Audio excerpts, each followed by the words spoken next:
Sean bienvenidos a la Suprema Corte de Justicia de la Nación.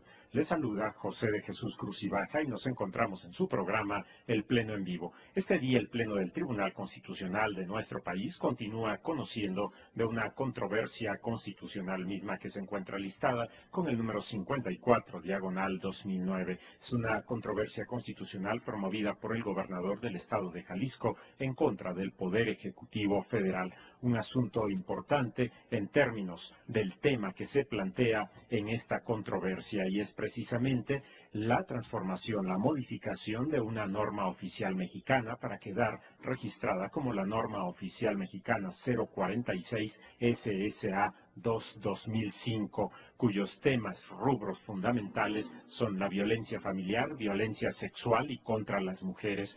Un asunto importante también en términos constitucionales porque se plantea esta controversia al amparo del artículo 105, fracción primera de la Constitución Política Federal, relativo a esta figura de las controversias constitucionales en su fracción primera, donde se establece la participación, por una parte, del Poder Ejecutivo Federal y por la otra, de un Poder Ejecutivo local. Asunto importante en términos de lo que representa una controversia. Y también el punto importante, principal en este caso, es precisamente lo que establece esta norma oficial mexicana y que plantea la obligación para las autoridades correspondientes respecto de un método de anticoncepción de emergencia. Este es uno de los puntos fundamentales en lo que es el contexto de la controversia constitucional, la obligación que deriva de la norma oficial mexicana para las autoridades diversas y que puedan en su momento poner al alcance de una víctima precisamente este método de anticoncepción de emergencia, y el asunto que se ubica en términos constitucionales también, por una parte, en lo que corresponde al ámbito competencial de las autoridades federales y de las autoridades locales, es decir, en este caso, del Estado de Jalisco y la obligación que impone la norma oficial mexicana para que este método al que nos hemos referido sea ofrecido en su momento por las instancias de salud, tanto públicas como privadas, y el planteamiento, por otra parte, del gobierno del Estado de Jalisco, que establece que no está obligado por esta norma oficial mexicana, en tanto que existe un alcance de esa norma oficial únicamente para las autoridades del orden federal. Este es un asunto que se registra desde el punto de vista de lo que se ha planteado en el debate en el Pleno de la Suprema Corte de Justicia de la Nación en términos de las competencias correspondientes de los diversos ámbitos que participan en estos esquemas de salud y de salubridad. Un asunto también importante en términos del debate en lo que corresponde al principio constitucional de supremacía constitucional y de jerarquía normativa, que en algunos momentos ha sido un punto importante a tener en cuenta también en este contexto, en este análisis de las competencias de los diversos ámbitos que participan en la instrumentación de las políticas de salud y de salubridad correspondientes. Asuntos también importantes en términos constitucionales se ubican como algunos elementos del debate en lo que corresponde al artículo 4 de la Constitución Política de los Estados Unidos Mexicanos respecto de la libertad del derecho para decidir el número de hijos que se pueden tener. Un asunto importante en términos de ese artículo 4 y la vinculación que en el debate se ha hecho respecto de estas decisiones que se tomen al amparo de lo que establece la norma oficial mexicana a que nos estamos refiriendo, y tener en cuenta que esto se plantea en la norma oficial mexicana, pero que también en el debate ha sido importante tener en cuenta lo que plantea la Constitución Política de los Estados Unidos Mexicanos, la Constitución Política del Estado de Jalisco. También se ha aludido al Código Penal correspondiente en la entidad federativa, y esto es un punto importante a tener en cuenta en el momento del análisis de todo el cuerpo normativo que interviene en esta instrumentación de lo que mandata la norma oficial mexicana, y que es un asunto en términos de esa norma con los rubros que hemos señalado al inicio de este comentario: violencia familiar, violencia sexual y violencia contra las mujeres. En este tenor continuaremos comentando con ustedes en unos momentos más. En tanto, iremos a una pausa y regresamos con ustedes. Vamos a la pausa.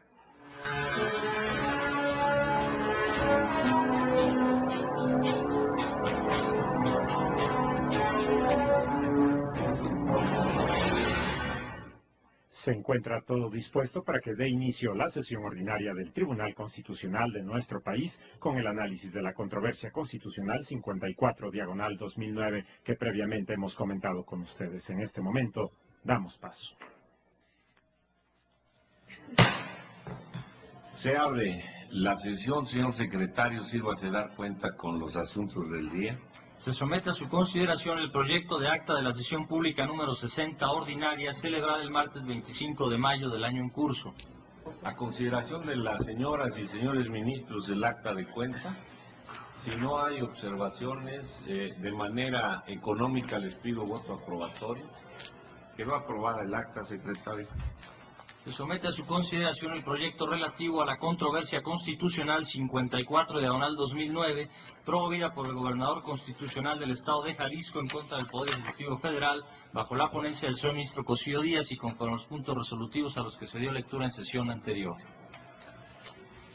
Señor ministro Cosío, nos quedamos en que usted nos haría un relato de aquellas sugerencias de los señores ministros en torno al proyecto que estimara incorporar al mismo. Le ruego que proceda a darnos esa información. Cómo no, señor presidente. Serían dos temas, si les pareciera bien a los señores ministros. El primero, ¿qué agregados le haríamos al proyecto, dado el sentido que hasta ahora llevamos en las discusiones? Y posteriormente haría un muy breve comentario en relación a la inquietud planteada por la señora ministra Luna Ramos en cuanto al principio de reserva de ley de la norma oficial mexicana. En cuanto a los agregados del proyecto, lo primero que les propondría sería el cambio de orden en el estudio, poniendo en primer lugar el estudio a las violaciones de derechos fundamentales que se votó al inicio de estas discusiones. Estaba como tema 4 del último considerando, lo llevaría al inicio. En segundo lugar, y a partir del comentario que hizo el señor ministro Aguirre Anguiano, vería el problema de la vinculación a la norma oficial mexicana y los tratados internacionales existentes sobre el tema, diciendo que con independencia de si esas consideraciones son o no correctas, tal como se plantea en el capítulo 0 de la norma oficial mexicana impugnada, pues que allí nos encontraba, como decíamos, la fundamentación y la motivación, que en todo caso podría ser un error de apreciación, pero eso difícilmente podría llevar a la invalidez, como lo plantearon algunos de los señores ministros. En tercer lugar, sobre la relación y distinción que el proyecto hace con los precedentes en materia de la descriminalización de la interrupción anticipada del embarazo hasta la 12ª semana, que sería el nuevo considerando sexto que se propuso, se agruparían todas las consideraciones relacionadas con el precedente dispersas en las diversas consideraciones del proyecto para establecer un solo criterio inicial, en el sentido de que la determinación del Pleno de que el precedente no debe ser aplicado al caso. Con el fundamento de la seguridad jurídica se abandonará la declaración en términos absolutos del precedente contenido en el penúltimo párrafo del apartado cuarto del considerando séptimo, que va de la página 146 de la resolución de la acción 146 y su acumulada 147. También se agregarían las consideraciones hechas por los señores ministros en la sesión del 18 de mayo en relación con la materia de la norma oficial mexicana NOM-046-SSA2-2005 y la materia de salud en materia penal, tal como la plantearon los señores ministros Gudiño Pelayo y el presidente Ortiz Mayagote. Esto en relación con la obligación de ofrecimiento posterior a agresión para la víctima, reconocimiento de la norma de los objetores de conciencia y la obligación de contar con objetores y la remisión a las normas locales aplicables al efecto, y la distinción entre pastilla de emergencia y aborto clínico y su remisión a la legislación penal local aplicable, tal como se expuso en ese momento. Finalmente, los comentarios contenidos en la primera nota del ministro Gudiño, en la que se dio contestación y se aceptaron en su oportunidad, así como los comentarios de forma que nos hizo llegar también la señora ministra Sánchez Cordero, que quedarían incorporados al engrose. Entonces, básicamente, estos serían los ajustes al proyecto. Ahora, en relación con el tema que queda pendiente y a mi entender... Perdón, señor ministro, en cuanto a los ajustes, pues quedamos enterados, sí, señor, pero ya acordamos también que el engrose será motivo de revisión y aprobación en una sesión privada. ¿Cómo no? En el tema pendiente, sí. A mi entender, este es el único tema que queda pendiente dada la votación del martes pasado. En este, como recordarán ustedes, hay un concepto de invalidez expreso por parte del gobierno del Estado de Jalisco y sobre el mismo la señora ministra Luna Ramos planteó una duda al final de la sesión anterior y quisiera leer unas breves palabras sobre este particular. Sobre el problema de la reserva de ley, estoy a lo que se propone en la consulta, pero por supuesto, y como no puede ser de otra manera, dispuesto a escuchar cualquier opinión al respecto. Solamente me gustaría puntualizar que la demanda, en su tercer concepto de invalidez, el gobierno del Estado de Jalisco únicamente sostiene que la norma oficial mexicana es contraria al principio de legalidad por invadir el artículo 1 de la Ley de Procedimiento Administrativo, la cual excluye de su aplicación a las materias de justicia agraria y laboral, así como las del Ministerio Público en ejercicio de sus funciones.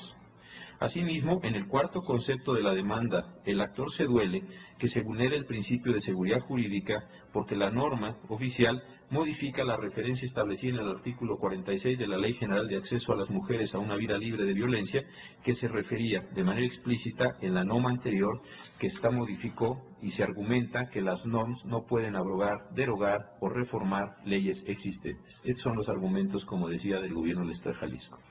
Ahora bien, en la consulta se consideró que una vez resuelto el problema competencial, que es el origen de la impugnación y es precisamente lo que otorga legitimidad al actor para ocurrir en esta vía, el problema de la reserva de ley, principio de legalidad y seguridad jurídica, como fue planteado por el actor, se resolvería de manera accesoria. Aún así, se le dio en la consulta una relevancia como argumento principal y se intentó determinar si existía alguna otra razón para considerar que la misma atentaba contra el principio de legalidad, reserva de ley y aún el de seguridad jurídica. Además, la consulta parte del supuesto, si bien no del todo explicitado, y lo tengo que reconocer, de que la impugnación de la NOM por vicios relacionados con el principio de legalidad y reserva de ley podía ser estudiada solamente porque venía relacionada con estos elementos de invasión de esferas. Se llegó, como ya lo saben, por la propuesta, a una conclusión negativa, por lo que yo también solicitaría en el mismo ánimo de la votación sobre la suplencia en la anterior sesión, si están de acuerdo en la consulta en sus términos o no. Si por alguna razón hubiera intención por parte de la mayoría de este órgano colegiado de estudiar la relación material de las normas técnicas con la ley y con los reglamentos, se puede hacer referencia a lo que la posición mayoritaria ha sostenido ya sobre el concepto de las normas técnicas en asuntos previos, particularmente el caso de la contradicción de tesis 42/2008, suscitadas entre las salas de esta Suprema Corte, en donde, siguiendo un concepto formal de norma técnica y de habilitación administrativa, sin realizar un examen de contraste material sobre la creación ex novo frente a la Ley de Derechos y Obligaciones para el Ciudadano, se determinó posible que la Comisión Bancaria y de Valores autorizara, mediante reglas de carácter general, operaciones diversas a las establecidas en la propia disposición legal. Pero como decía, este es un tema que está sujeto, por supuesto, a debate y yo quedaría en esta situación esperando sus comentarios, señor presidente. Ministra Luna Ramos, usted fue quien planteó esta duda. Sí, señor presidente. Sí, efectivamente, como lo menciona el señor ministro Cosío, en el proyecto que se presentó a la discusión, se tratan los temas que él relacionó, que están a partir de la página 72 y que constituyen el tema 3, que se llama Reserva de Ley, Normas Técnicas y Seguridad Jurídica. Y si ustedes ven el párrafo inicial con que este apartado comienza, es precisamente que se está haciendo cargo de los conceptos de invalidez tercero y cuarto de la demanda correspondiente.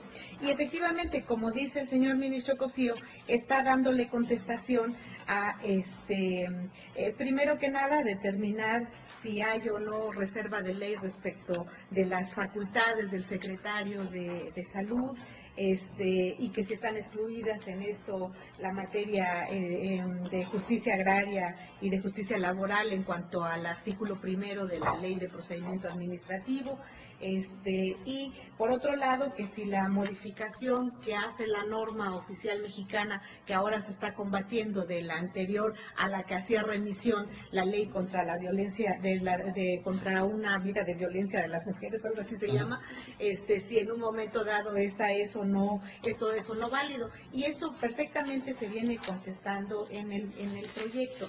Sin embargo, yo quisiera, teniendo la demanda a la mano, quisiera mencionarles que a partir de la página 32, quisiera leerles esto. Dice, podríamos por tanto hablar de una inconstitucionalidad formal y de una inconstitucionalidad material.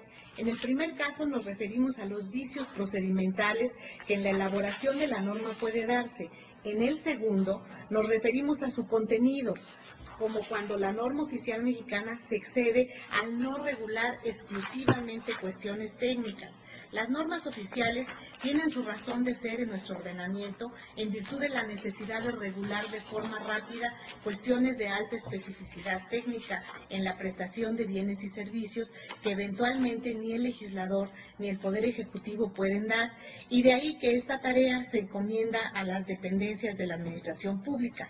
El objeto de la norma oficial mexicana es regular cuestiones técnicas de un alto grado de precisión para dar cumplimiento a las obligaciones establecidas en los reglamentos o en la ley. Por lo mismo, su función no es ni puede ser la de reglamentar disposiciones de ley, no puede establecer obligaciones a los particulares, ni conceder derechos o permisos, o solamente puede referirse a las obligaciones previstas en leyes y reglamentos para especificarlas.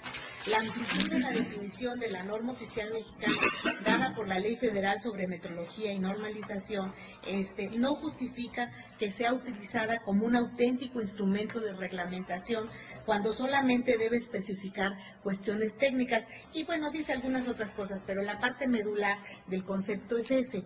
¿Qué es lo que está señalando? Sí es cierto que en un principio determinó que si había o no competencia por parte del secretario, que si esto era materia penal, que si era materia de salud, pero dice, divide su concepto en dos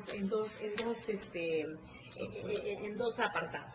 El primero es esa incompetencia de naturaleza formal, así como él lo llama, que yo creo que está contestada en el proyecto del señor ministro Cosío. Lo que yo no encuentro que esté contestado es la segunda parte, en la que está diciendo, teniendo competencia el secretario de Salubridad para emitir la norma oficial mexicana, el contenido de la norma, de acuerdo a lo que se establece en la ley de metrología, en la ley de metrología y normalización, en realidad no corresponde a una especificación exclusivamente de carácter técnico.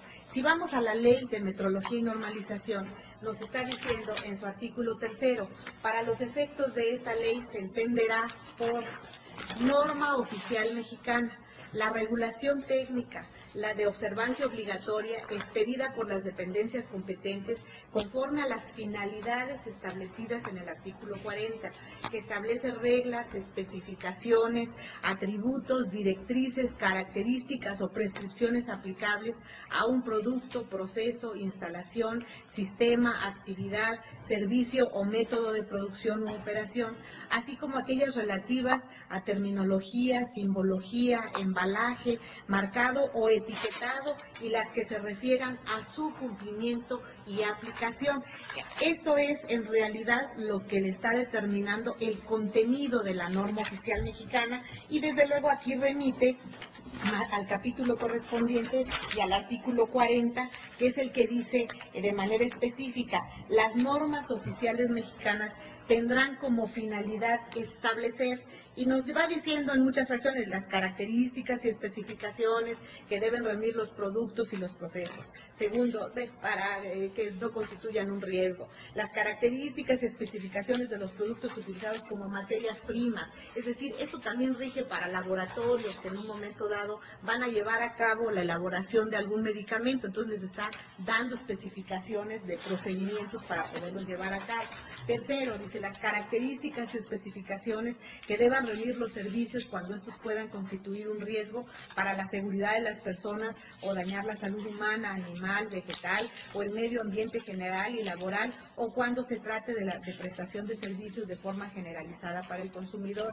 Las características y especificaciones relacionadas con los instrumentos para medir, luego dice las especificaciones y o procedimientos de envase y embalaje, las condiciones de salud. Me estoy saltando muchas cosas de las fracciones, pero simplemente es leerles la parte fundamental. las condiciones de salud, seguridad e higiene que deberán observarse en los centros de trabajo, la nomenclatura, expresión, abreviaturas, símbolos y diagramas, la descripción de emblemas y símbolos, las características y o especificaciones, criterios y procedimientos que permitan proteger y promover el mejoramiento del medio ambiente, las características y o especificaciones, criterios y procedimientos que permitan proteger y promover la salud de las personas, la determinación de la información comercial, sanitaria, ecológica, de calidad, seguridad e higiene y requisitos que deben de cumplir las etiquetas y los envases, las características y o especificaciones que deben reunir los equipos, materiales y dispositivos e instalaciones, los apoyos o las denominaciones de origen para productos del país, las características y o especificaciones que deben reunir los aparatos, redes, sistemas de comunicación, las características y especificaciones, criterios y procedimientos para el manejo, transporte, confinamiento de materia, y otras que requieran normalizar productos, métodos, procesos, sistemas o prácticas industriales, comerciales o de servicio, los criterios, reglas, instructivos, manuales, circulares, lineamientos, procedimientos y otras cuestiones de carácter general. ¿Qué es lo que nos está diciendo en el concepto de invalidez el promovente? Lo que nos dice es cierto, suponiendo que sí tiene facultades, que sí las tiene, y en eso creo que no hay discusión, para emitirla. ¿Cuál es el contenido de la norma oficial mexicana? El contenido de la norma oficial mexicana es para dar especificaciones de carácter técnico de acuerdo a lo que marca la Ley de Metrología y Normalización, pero hasta dónde puede sustituir al mandato de un reglamento o de una ley para que en un momento dado se establezcan ciertas determinaciones que ya no corresponden a especificidades de carácter técnico o a procedimientos para poder aplicar determinados medicamentos. Ese es en realidad lo que yo considero que el proyecto no está abordando, y que es un tema específicamente planteado en la demanda de garantías al que yo considero debe dársele contestación, y que planteé en calidad de duda respecto de si el contenido de la norma es exclusivamente de especificación técnica, y ahí tendríamos que ir a su lectura, al menos en determinados aspectos, para poder llegar a la conclusión de que si estamos en una especificación de contenido señalado en el artículo 40 de la Ley de Metrología y Normalización,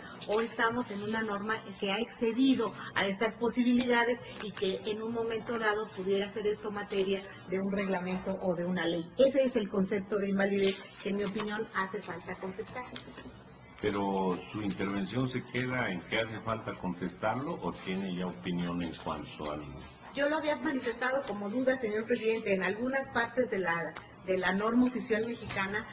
Creo que podría pensarse que al establecerse sanciones, al establecerse cómo debe ser el certificado de defunción, qué inscripción se le debe poner en este sentido, o incluso ahí lo manifiesto como duda total, en el momento en que se dice tienes la obligación de proporcionarle la pastilla, hasta dónde excede ya la especificación técnica, o esta se debe de reducir exclusivamente a la información de estas especificidades, y quedarse ahí, y en que sea la persona que se encuentre en esa situación la que determine si la toma o no. Pero esa obligación hacia el hospital, ¿es propio de una norma técnica o podría ser propio de una ley o de un reglamento?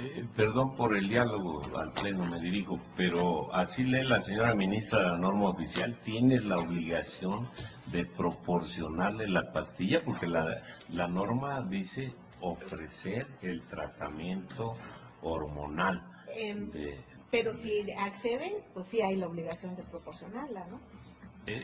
No estamos hasta allá. Mi interpretación no es en ese sentido. Pues, por eso el verbo ofrecer es simplemente hacerle ver a quien se dice víctima de una violación, hay este método al que puedes acudir libremente, y si decides, yo te digo cómo.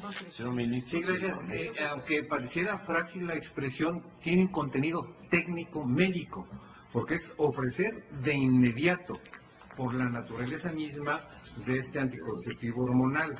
Ya en la simple expresión, esa clasificación de inmediato, y luego dice hasta en un máximo 120 horas, porque técnicamente, y esto es una situación médico-técnica, surte o no efectos para evitar el embarazo. Y ya la otra situación, para que de manera informada pueda tomar una decisión, pero el ofrecimiento adquiere un carácter médico-técnico al darle especificidad, desde mi punto de vista, del tiempo, porque eso tiene una caracterización y contenido de índole estrictamente médico. Ministra Sánchez Sí, Cordero. gracias, señor vicepresidente. Bueno, yo desde hace varios días dejé la ley de metrología dentro de mí y más bien me he referido siempre el concepto al artículo 13 de la Ley General de Salud para interpretar esta norma oficial mexicana, no a la ley de metrología, ya la dejé a un lado. Y por otra parte, yo sí estimo que esta norma, y este es el documento que traía yo preparado precisamente de acuerdo con la naturaleza de la norma y lo que estamos viendo, es que con la finalidad de evidenciar precisamente que la norma oficial mexicana impugnada se limita a establecer criterios a observar en la prestación de los servicios de salud relacionados con violencia familiar o sexual y por tanto demostrar que no rebasa la naturaleza propia de las normas oficiales mexicanas, se analizan los siguientes puntos de la misma.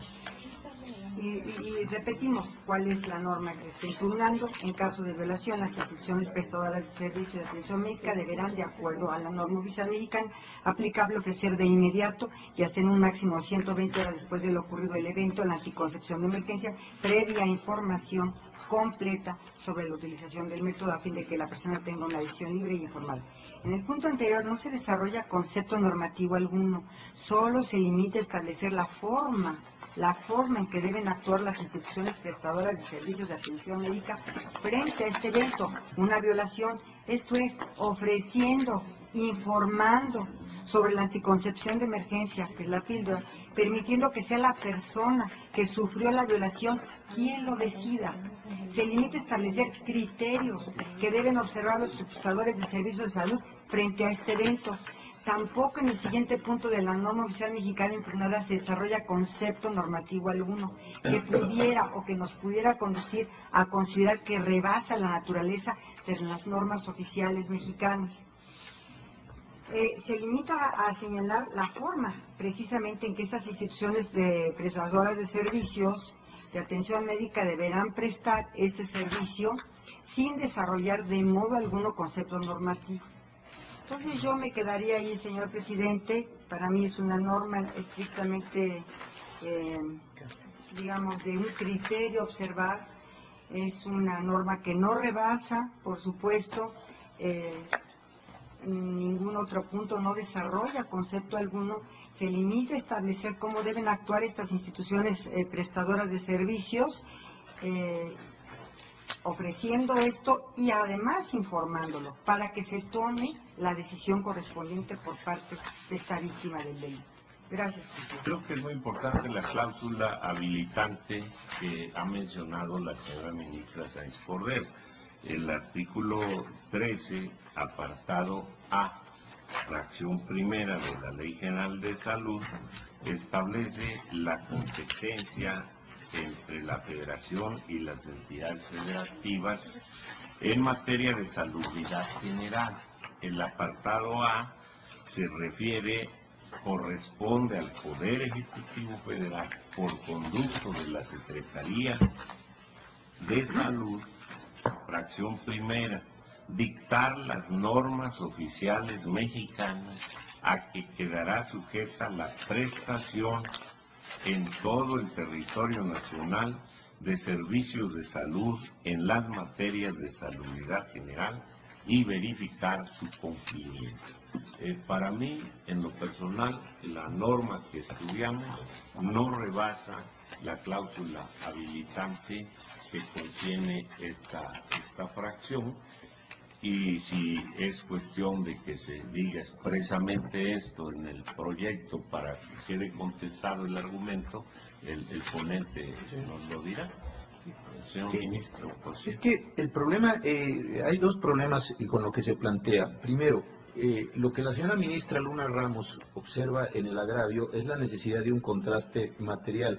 Pero yo la impresión que tuve al leer la demanda y preparar el proyecto es que esto deriva básicamente otra vez de un enfrentamiento competencial. Insisto, a mí me parece que la clave de entendimiento de la demanda del gobierno del Estado de Jalisco fue fundamentalmente competencial. Entonces, así está contestado.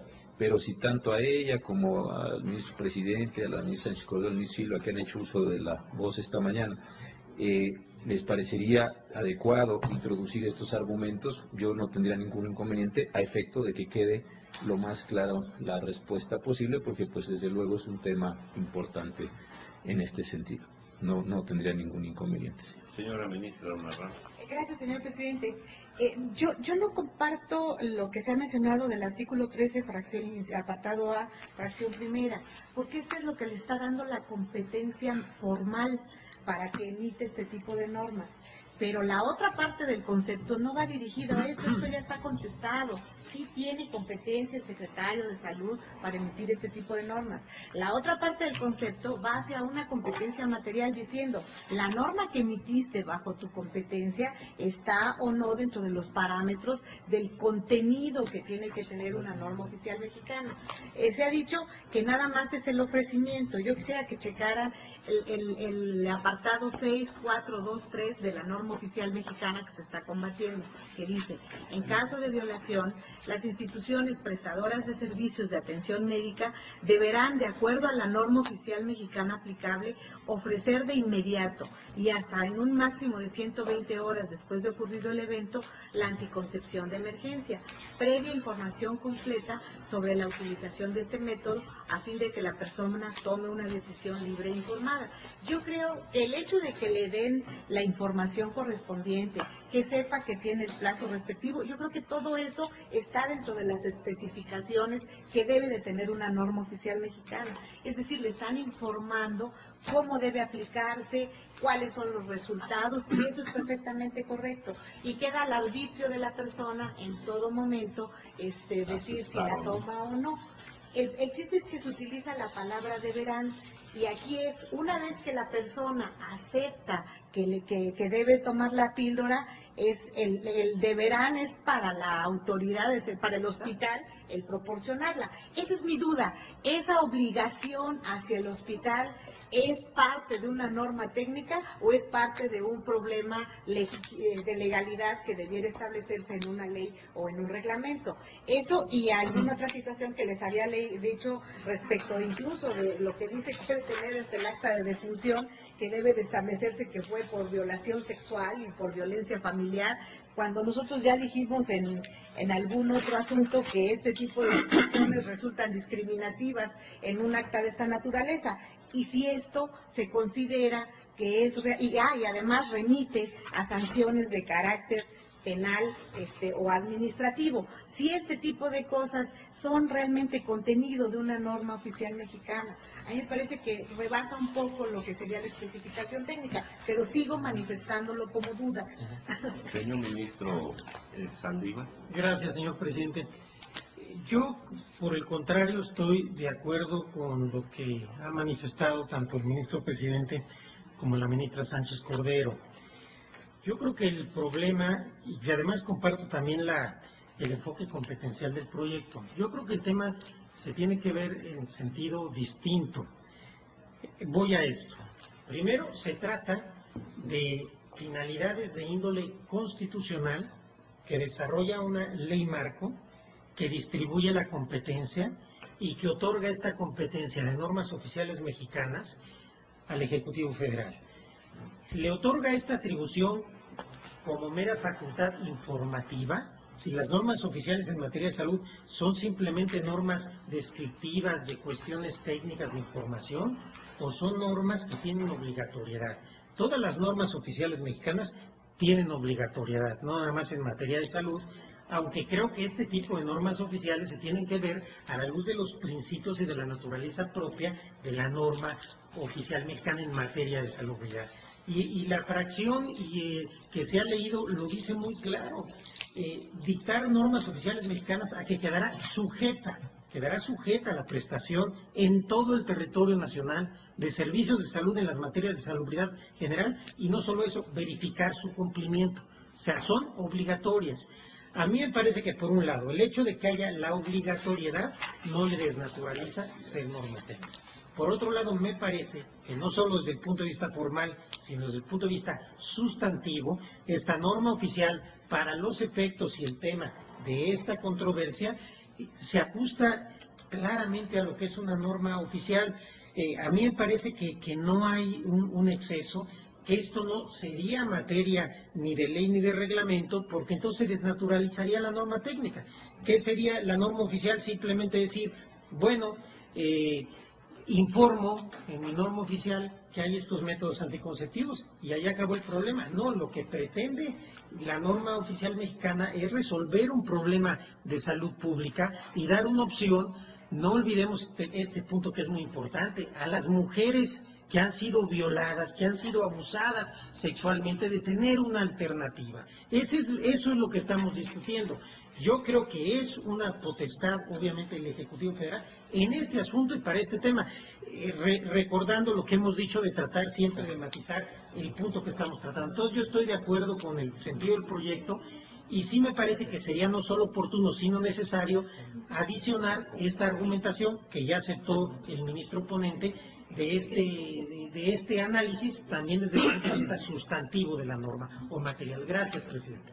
Señor ministro. Gracias, señor presidente. He escuchado con toda atención las opiniones que se han vertido hasta este momento en la sesión y me doy cuenta de que se están trayendo a colación otra gran cantidad de temas.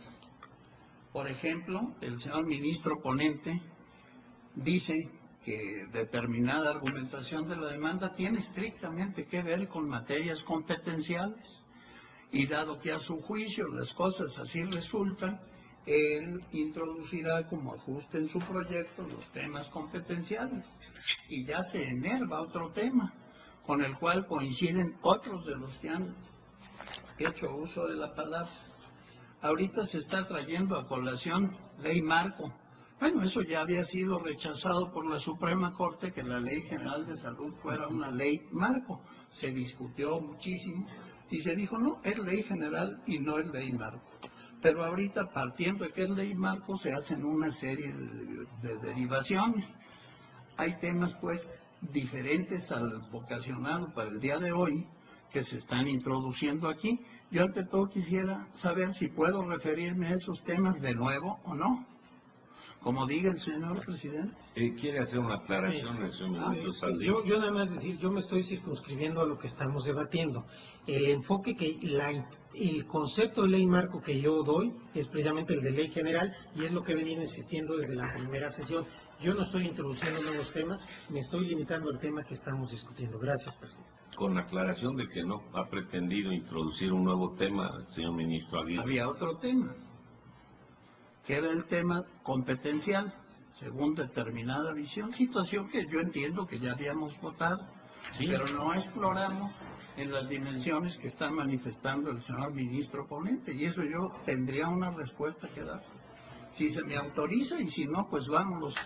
¿Cómo no, señor ministro? De este tema. Usted puede dar la opinión que, gracias, que señor tenga sobre el presidente. particular. Le reconozco mucho esta deferencia.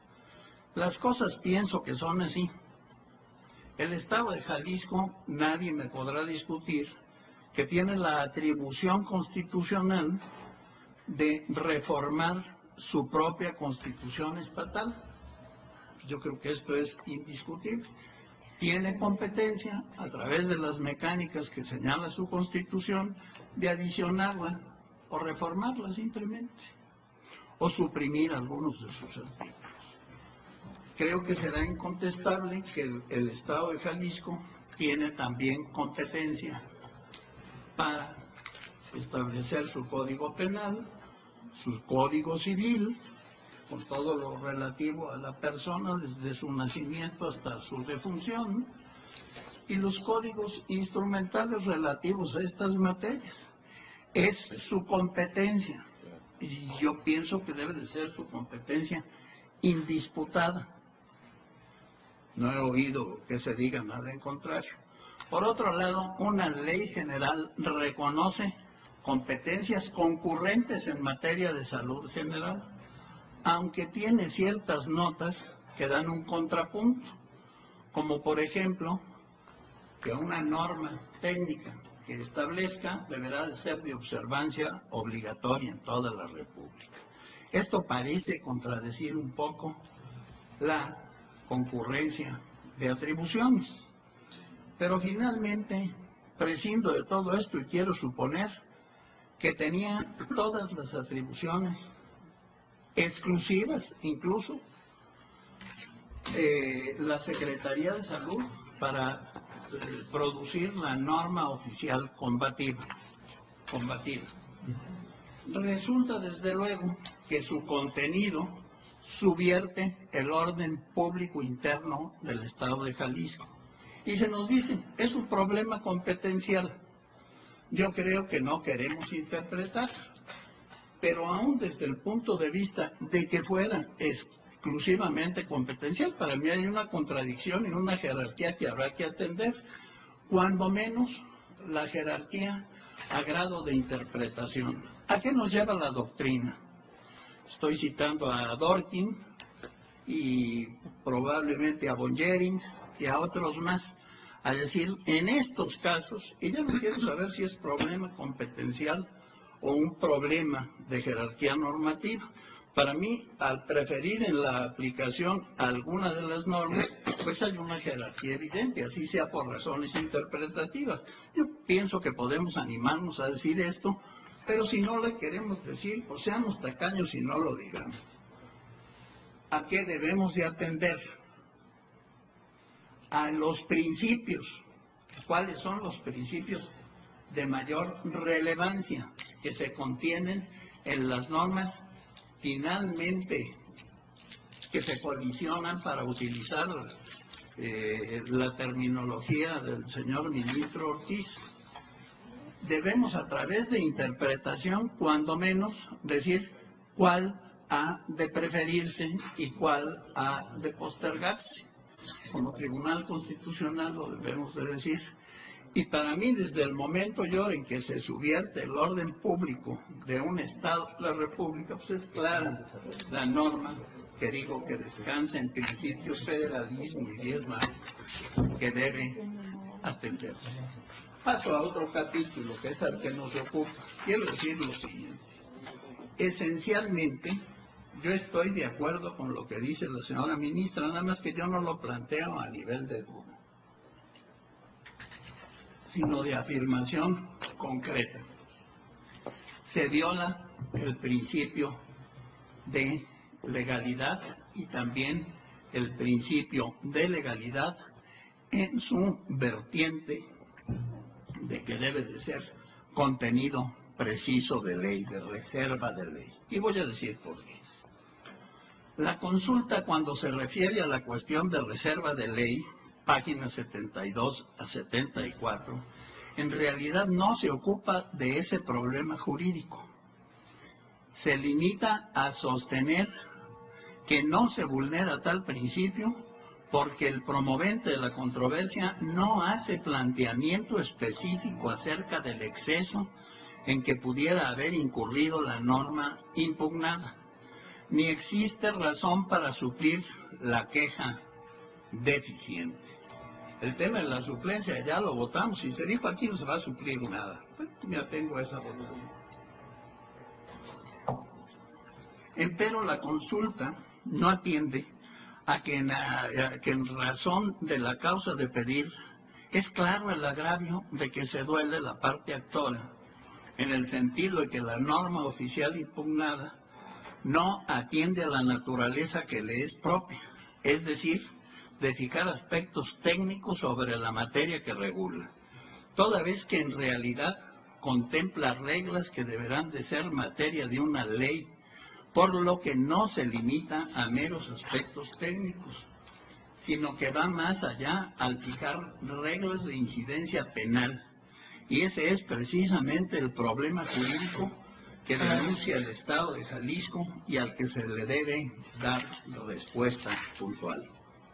En efecto, de un estudio integral de los conceptos de invalidez, se advierte que el actor se duele básicamente en que la norma oficial mexicana se excede al no regular únicamente cuestiones técnicas, pues introduce reglas que en todo caso deberían de estar contempladas en las leyes cuya emisión es competencia también del Estado de Jalisco, como lo son las relativas a la materia de salud, a la violencia familiar y, como bien nos leyó el señor ministro ponente, y del Ministerio Público en ejercicio de sus funciones constitucionales.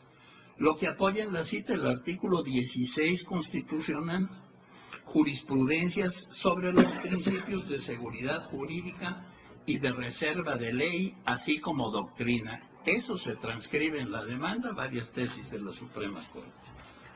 En este apartado, debo destacar que tal y como lo han reconocido los señores ministros en las anteriores sesiones, este Tribunal Pleno en múltiples ocasiones ha recurrido al análisis conjunto de la demanda de controversia constitucional para advertir la expresión clara de la causa de pedir.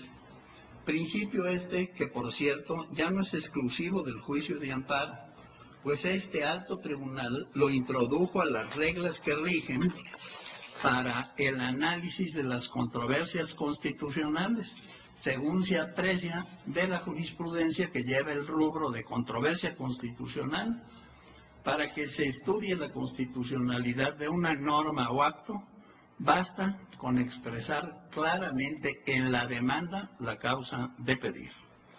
Sobre esta base, estimo que como integrantes de un tribunal constitucional no podemos soslayar el estudio de ese motivo de agravio, y por ello considero que la conclusión a la que arriba el proyecto sobre este punto es equivocada.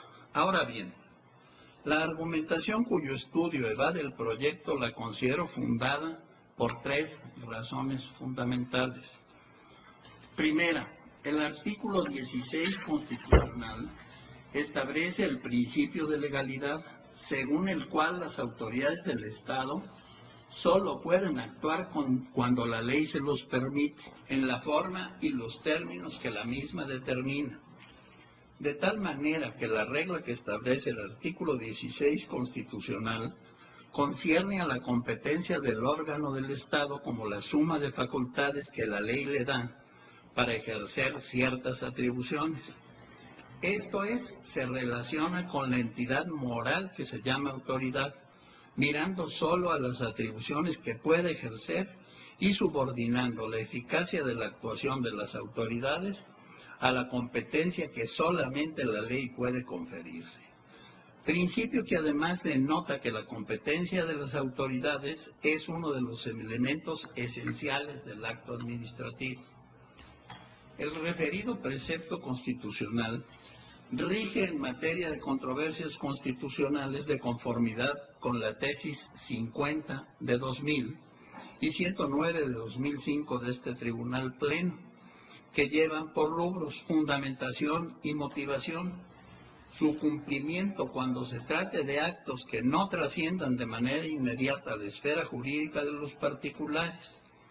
Y la otra, controversia constitucional, las personas de derecho público pueden alegar la infracción a los principios de fundamentación, motivación e irretroactividad de la ley. En este sentido, la competencia de la autoridad es un requisito esencial para la validez jurídica del auto, toda vez que si es emitido por una autoridad cuyas facultades no encuadran en las hipótesis previstas en las normas que fundaron su acto, es claro que éste no puede producir ningún efecto. El principio de legalidad nos conduce necesariamente al diverso principio de reserva de ley, que se entiende como la remisión que hace normalmente la Constitución y de forma excepcional la ley, para que sea una ley y no otra norma jurídica la que regule determinada materia. Por ello, esta Suprema Corte ha sustentado que todo lo referido a derechos fundamentales se encuentra sujeto a reserva de ley. De esta forma, la materia reservada queda sustraída por imperativo constitucional a todas las normas distintas de la ley, lo que significa, de un lado, que el legislador ordinario ha de establecer por sí mismo la regulación de la materia determinada, y de otro, que la materia reservada no puede regularse por otras normas secundarias, en especial el reglamento. También estimo importante la lectura de algunos de los fundamentos legales y reglamentarios que invoca la norma oficial impugnada, principalmente de aquellas disposiciones que se entenderían citadas por la materia de dicha norma. Esto es la Ley General de Salud, la Ley General de Acceso de las Mujeres a una vida libre de violencia, a la Ley Federal sobre Metrología y Normalización, al reglamento de esta última y al reglamento interior de la Secretaría de Salud. Les pido tener a la vista su Ley de Metrología y Normalización. Si leemos con atención las disposiciones que invoca como fundamento la norma oficial impugnada, ténganla por favor a la vista, advertiremos que los artículos se entienden referidos para sustentar el aspecto material de esta y no se refieren a la materia que supuestamente pretende desarrollar. Es decir, demuestran que el fundamento citado para sustentar el contenido material es ajeno totalmente al objetivo que se persigue, toda vez que se refieren a cuestiones diversas y en consecuencia no contienen las normas técnicas que se supone debe de prever. Así, por lo que hace a la Ley General de Salud, los artículos 3º, fracción 18. Lean, por favor, lo que dice el artículo 3º, fracción 18, que es el que se invoca en la norma oficial mexicana. 13, apartado A, fracción primera. Ya no lo refirieron, pero véanlo, por favor. Es un dislate considerarlo un fundamento válido para el tema de la norma oficial que estamos mencionando. 158, 159, 160 y 161 se refieren a la prevención y control de enfermedades no transmisibles y accidentes, a la divulgación de actividades de higiene, de dietas y de hábitos alimenticios, por lo que me pregunto, ¿esos conceptos qué relación tienen con la norma que analizamos? ¿No se supone que estamos ante una norma en materia de salud dirigida a la atención médica y psicológica de víctimas de la violencia sexual y familiar? Y esos son los fundamentos. Revísenlos, por favor.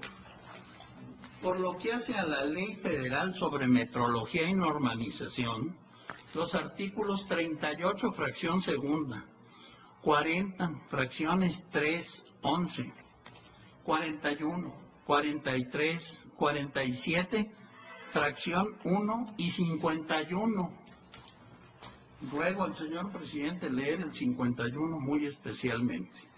Se refieren al procedimiento para la emisión de normas oficiales mexicanas, a su contenido formal como lo es su denominación, clave, identificación del producto o servicio, métodos de prueba, bibliografía, entre otros, a su vigencia,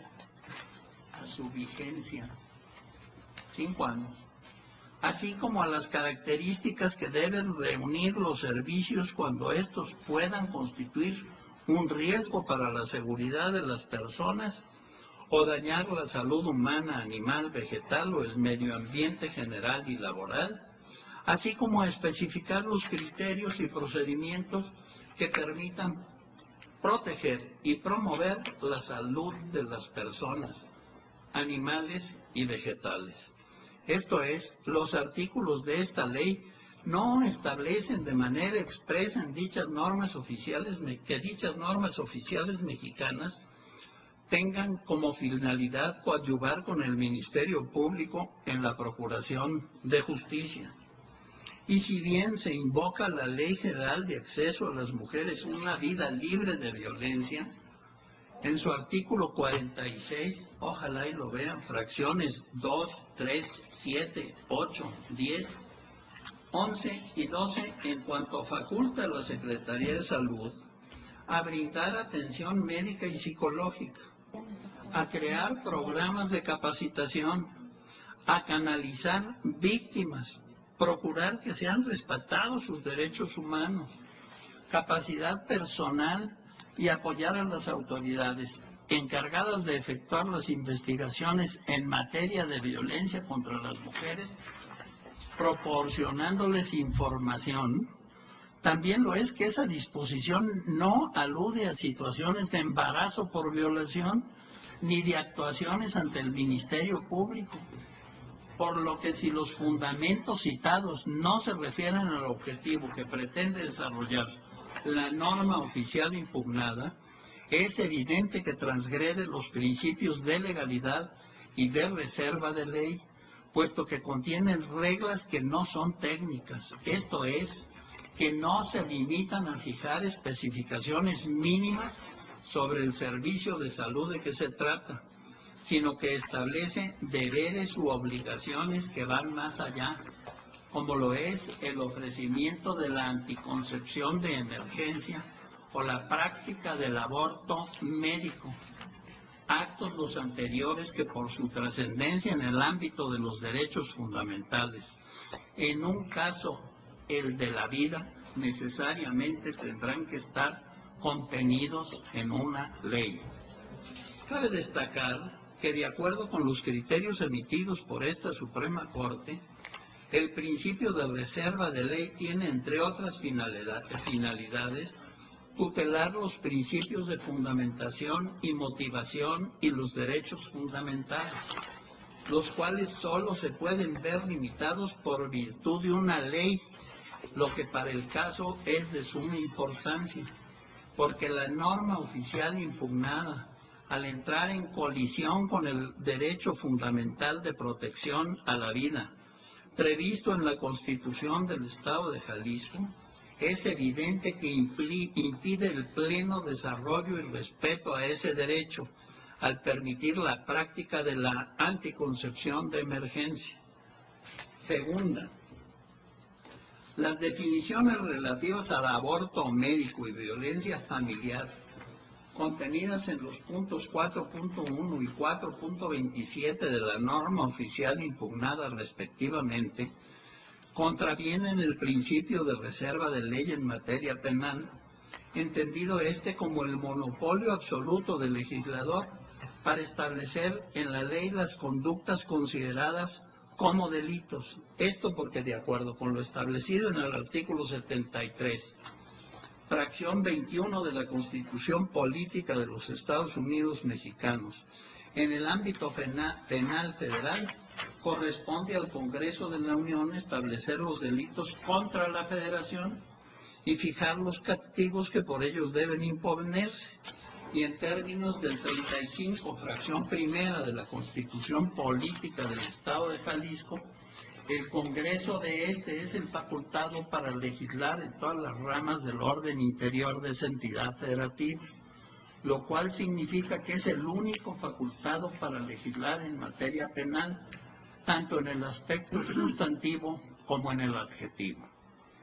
En el caso es importante tener en cuenta que el derecho penal es el conjunto de normas jurídicas de derecho público que definen los delitos y señalan las penas o medidas de seguridad aplicables para lograr la permanencia del orden social. Esto tiene relevancia porque la norma impugnada contiene definiciones que se ubican en el ámbito del derecho penal sustantivo, pues las definiciones de aborto médico y violencia familiar son figuras típicas contenidas en los artículos 227 y 176 ter del Código Penal del Estado de Jalisco y 343 bis del Código Penal Federal, tal y como pondré de manifiesto enseguida. En efecto, del análisis comparativo del punto 4.1 de la norma impugnada y del artículo 227 del Código Penal del Estado de Jalisco, se advierte que el primero define lo que es el aborto médico. Con esto se transgrede el principio de reserva de ley establecido en los artículos 73, fracción 21 de la Constitución Federal y 35, fracción primera de la Constitución del Estado de Jalisco. pues conforme a estos, únicamente la Federación y la legislatura local son quienes deben establecer las conductas consideradas como delitos. Y en el caso específico, la legislatura indicada ya definió en el artículo 227 lo que es el aborto de forma distinta a la elaborada en el punto 4.1 de la norma impugnada. Lo mismo sucede con el punto 4.27 de la norma impugnada, pues en este se define lo que debe entenderse por violencia familiar, el cual es un concepto propio del derecho sustantivo penal, porque se refiere a una conducta sancionada como delito en los artículos 176 ter del Código Penal del Estado de Jalisco y 343 del Código Penal Federal, razón por la cual por esta circunstancia también se viola el principio de reserva de ley en materia penal, derivado de los artículos 73, fracción 21 de la Constitución General de la República y 35, fracción primera de la local, invocados con anterioridad, porque en la norma impugnada se invade el ámbito de facultades legislativas de la entidad citada, incluso de la Federación, porque a estas está reservada la facultad de establecer en una ley las conductas consideradas como delitos y las sanciones con que deben ser reprimidas para salvaguardar el Estado de Derecho y el orden social. Luego, sin duda alguna, de acuerdo a la dogmática jurídica, es en la ley en donde se deben definir las conductas antisociales conceptuadas como delitos, circunstancia por la cual en una norma que carezca de ese carácter no se pueden definir tales conductas, a más de que, como ya se explicó, la Ley Federal sobre Metrología y Normalización no prevé en su artículo 40 como finalidad de las normas mexicanas oficiales la definición de dichas conductas. Para poner de relieve la violación al principio de mérito, transcribo en forma comparativa los puntos de la norma impugnada en los cuales se contienen las definiciones mencionadas y los artículos del Código Penal del Distrito Federal, del local, en los que se contienen las definiciones de esos mismos conceptos. De la lectura de los puntos 4.1 y 4.27 preinsertos, se obtiene la convicción de que contienen definiciones de conductas consideradas como delitos en los artículos 144 y 343, que transcribiré, razón por la cual se reitera, transgreden el principio de reserva de ley, porque instituyen supuestos en los cuales se prevén comportamientos antinormativas, conductas, pero que sólo debe ser regulado en una ley, pues de acuerdo con la dogmática jurídica, es en la ley penal en donde se establecen las conductas que deben ser castigadas por constituir delitos y no en otras normas de inferior jerarquía, porque de lo contrario se trastoca la legalidad en materia penal.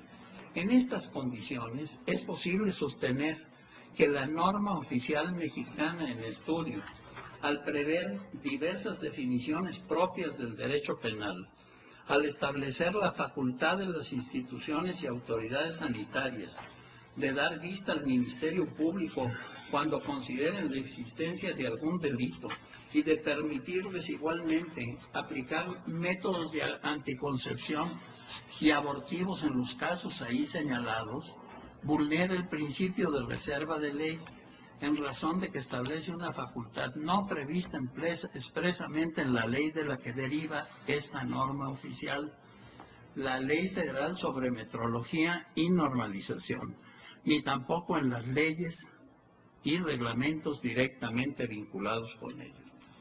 Tercera, otra de las razones que explica la violación al principio de reserva de ley puede advertirse de la subversión al orden jurídico del Estado de Jalisco que provoca la norma impugnada, en virtud de que invade las facultades de la entidad tanto en materia penal como en las de salud. En efecto, los estados, al establecer reglas de organización interna en su Constitución, tienen que respetar los principios contenidos en la Constitución Federal, así como las garantías o derechos fundamentales en esta consagrados, sin que tengan impedimento para establecer derechos humanos diversos a los contemplados en la Constitución o para ampliar los contemplados en el Pacto Federal. Así, el Poder Reformador del Estado de Jalisco modificó el artículo 4 de su Constitución mediante decreto publicado en el Periódico Oficial de la entidad de 2 de julio de 2009 para reconocer, proteger y garantizar el derecho a la vida de todo ser humano, al señalar que desde el momento de la fecundación entra bajo la protección de la ley y se le reputa como nacido para todos los efectos legales correspondientes hasta su muerte natural.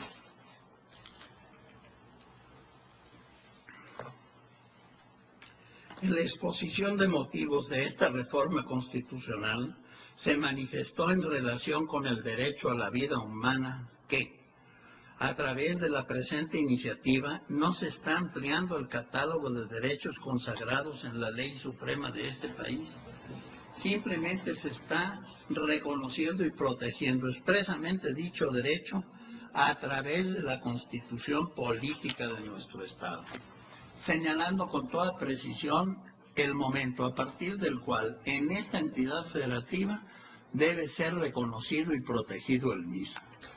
En dicha exposición de motivos se invocan las tesis jurisprudenciales plenarias 13 de 2002 y 14 de 2002, que llevan por rubros derecho a la vida, su protección constitucional, y derecho a la vida del producto de la concepción. Su protección deriva de la Constitución Política de los Estados Unidos mexicanos, de los tratados internacionales y de las leyes federales y locales, criterios que con justeza se señalan como vigentes. La norma oficial mexicana impugnada fue publicada en el Diario Oficial de la Federación el 16 de abril de 2009, con anterioridad a la reforma de la Constitución del Estado de Jalisco, y establece en su punto 6.4.2.3 que en caso de violación las instituciones de salud deben ofrecer de inmediato y hasta en un máximo de 120 horas la anticoncepción de emergencia. Es de conocimiento público, o al menos existe una razonable duda en torno a si estas pastillas no solo se limitan a impedir la ovulación y la fecundación, sino que también operan con posterioridad a la fecundación, impidiendo que continúe el embarazo, máximo si atendemos a la norma que hemos venido identificando como la 05, en donde se dice que la prescripción hasta después de los 120 días y en caso de existir en el caso de existir vómitos o náuseas por parte de la persona que resultó afectada por una violación, puede implantársele directamente la pastilla vía vaginal. ¿Con qué objeto? Bueno, pues lo dejo a su docta imaginación. 120 horas de la anticoncepción de emergencia. Este conocimiento público, por tanto, el ofrecimiento de la anticoncepción de emergencia en caso de violación implicará en un número indeterminado de casos la práctica del aborto químico por parte de las instituciones de salud. Lo anterior, desde luego, se traduce en la subversión del orden jurídico de Jalisco. ¿Qué deben hacer los prestadores de servicios del sector público y privado? Ofrecer la anticoncepción de emergencia para acatar la obligación establecida en la norma oficial impugnada, o bien desatender este mandato para respetar el derecho a la vida desde la fecundación y no cometer una conducta tipificada como delito en la entidad y las autoridades del Estado, me refiero a las legislativas y a las judiciales y a las administrativas, ¿qué deben hacer? Ignorar la práctica reiterada de actitudes ilícitas por parte de los prestadores de servicios de salud, solo porque una norma oficial los obliga a cometerlos, o bien actuar conforme a la normativa penal aplicable. ¿Qué efectos acarreará lo anterior en el ámbito de la legalidad y seguridad jurídica? En el estado de Jalisco, el aborto en caso de violación deja subsistente el carácter delictivo de la conducta o hecho tipificado como delito en la ley, pero impide la aplicación de la pena, lo que supone que sí se comete el delito de aborto, pero no es posible aplicar sanción. Los prestadores de servicios de salud en la entidad, si acatan la norma oficial mexicana, presumiblemente cometen el delito de aborto, aunque no sea punible. Si no acatan esta norma, no por razones de objeción de conciencia, sino por respetar la constitución de la entidad que protege la vida desde la fecundación, así como para no incurrir en una conducta tipificada como delito, quedarán sujetos a las acciones que procedan con motivo de la desatención a la norma oficial mexicana. La inseguridad jurídica referida por la subversión del orden jurídico estatal se incrementa si se considera también que para la determinación de no punibilidad de un delito es necesario el desarrollo previo del proceso relativo que demuestre la existencia de la conducta tipificada como delito y de las circunstancias que acrediten que efectivamente se presenta el supuesto de excusabilidad. La subversión al orden jurídico estatal que provoca la norma oficial impugnada también afecta a la materia de salud. Efectivamente, como se señaló, la Constitución del Estado de Jalisco protege la vida del ser humano desde la fecundación. Conforme a ello está obligado no solo a preservar esa vida, sino a operar los servicios de salud que garantizan ese derecho fundamental, en cuya prestación concurren con las entidades de la Federación conforme al artículo 4 de la Constitución Federal. Además, existe contradicción entre la norma oficial mexicana impugnada y la diversa norma oficial 007 SSA 2/1993, atención a la mujer durante el embarazo, parto y puerperio y del recién nacido, criterios y procedimientos para la prestación del servicio. La primera remite en su punto 3.2 para su correcta aplicación a la segunda norma mencionada en su punto 4.2 y define el embarazo normal como el estado fisiológico de la mujer que se inicia, dice esta norma oficial, con la fecundación y termina con el parto y el nacimiento del producto a término. Eso significa que la norma oficial a la que remite la impugnada obliga a la prestación de servicios de salud desde la fecundación. Sin embargo, la impugnada prevé la anticoncepción de emergencia que puede interrumpir el embarazo después de la fecundación en estos términos concebido. ¿Qué norma debe aplicarse? Estimo, en primer término, que el proyecto debe hacerse cargo del problema relativo a la violación de los principios de legalidad y reserva de ley, así como considero que la norma oficial impugnada sí viola los principios mencionados, en virtud de que no desarrolla desde un punto de vista técnico los servicios de salud de quienes se encuentran involucrados en situaciones de violencia familiar o sexual. Vicio el anterior que implica a su vez que la norma combatida invade las potestades del Estado de Jalisco. Tengo otro documento que repartiría con gusto a los señores ministros, en donde se hace una transcripción de normas estatales que se estiman violentadas por esta norma oficial.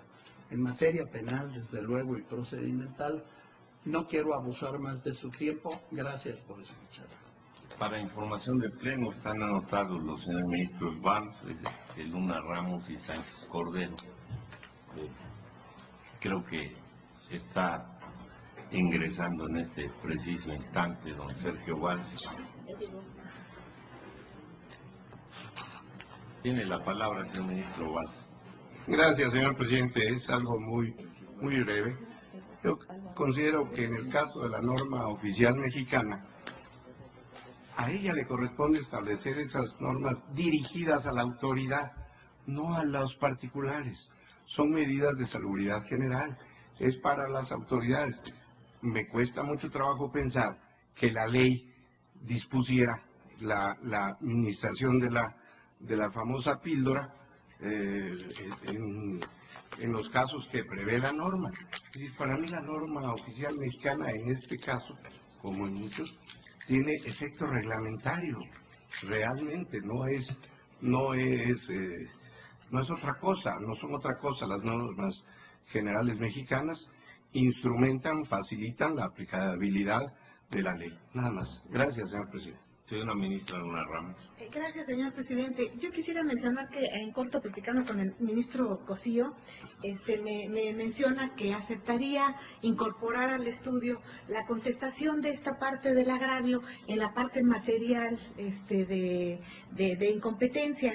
Y el fundamento justo sería el análisis de la ley de normatividad de metrología y normativización, y agregaría además de lo que se debe entender por la norma oficial mexicana que está establecida en la fracción 11 del artículo 3º, que el fundamento para establecer en este caso concreto el contenido de la norma en el sentido en el que se encuentra sería la fracción tercera del artículo 40 de la ley, que está estableciendo las características y o especificaciones que deban reunir los servicios cuando éstos puedan constituir un riesgo para la seguridad de las personas o dañar la salud humana. Entonces, esta y la fracción 11, que además debo mencionar, están citadas en la norma que se está combatiendo como fundamento de ella, la fracción 11 que se refiere a las características y o especificaciones, criterios y procedimientos que permitan proteger y promover la salud de las personas y de animales y vegetales, pero para el caso que nos ocupa es el referido a la de las personas. Por otro lado, en lo que se refiere a la modificación de la norma anterior, también se está estableciendo el procedimiento de modificación en el propio artículo 46 de esta misma ley, donde se está determinando cuál es el procedimiento para su modificación y que se siguió en este caso de manera puntual.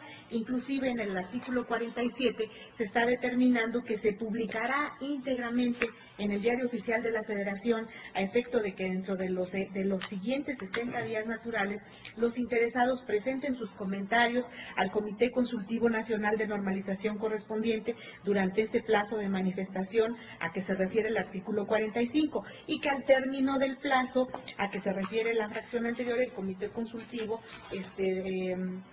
de la normalización correspondiente estudiará los comentarios respectivos. Debo mencionar que esto, en el procedimiento de modificación de la norma que ahora nos ocupa, se llevó a cabo.